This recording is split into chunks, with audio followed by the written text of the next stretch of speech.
Ninsab ħerqan u nistenna li t-tellieqa tkun sabiħa kif kienet fis-snin li għaddew. Dan kien il-messaġġ li għadda l-Awstrijak Egon Hofer li s-Sibt u l-Ħadd se jkun qiegħed jipparteċipa fl-Imdina Grand Prix vettura li għandha storja rikka ħafna, Ferrari Dino 206 SP. Hofer mhux l-ewwel darba li ġie fostna kif spjega ma' kru ta' dan l-istazzjon li żar l-Imdina Glass Style Elegance fil-Marina di Valletta b'antiċipazzjoni għall-Grand Prix fit-tmiem il-ġimgħa.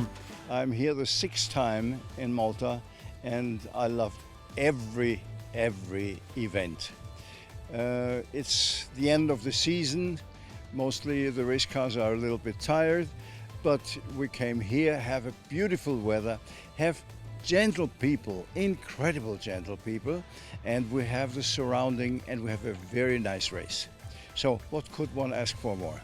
Għalkemm Hofer se jkun qed jipparteċipa b'din il-Ferrari fis-snin li moddija kien hawn ukoll Ferrari oħrajn minn epoki differenti. Il-vettura li jażel għal din l-edizzjoni tmur lura għall-1966 u waħda speċjali kif minħabba strajk fl-Italja flok saru 50 minn dan il-mudell spiċċaw inbnew bi 17, waħda minnhom din li tinsab f'pajjiżna għall-Grand Prix.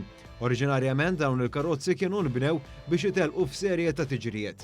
Hofer qasammana wkoll ftit dettalji tekniċi tal-karozza tiegħu u x'jagħmilha waħda aktar speċjali. Well, the car actually was built 1966 and it was sold to America and it was raced the first races in the United States. Afterwards it came back to Europe and about 25 years ago I bought it.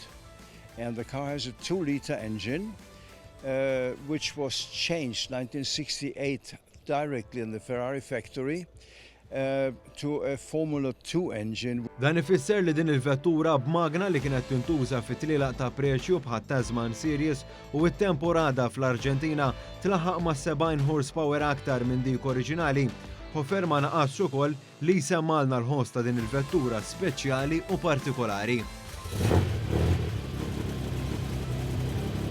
Fit-tellieqa tal-Imdina Grand Prix, il-parteċipanti kollha aktar minn 50 se jkunu qegħdin itelqu kontra il-ħin is-Sibt waqt li l-għada skont il-gruppi li jkwalifikaw fihom il-parteċipanti itelqu flimkien.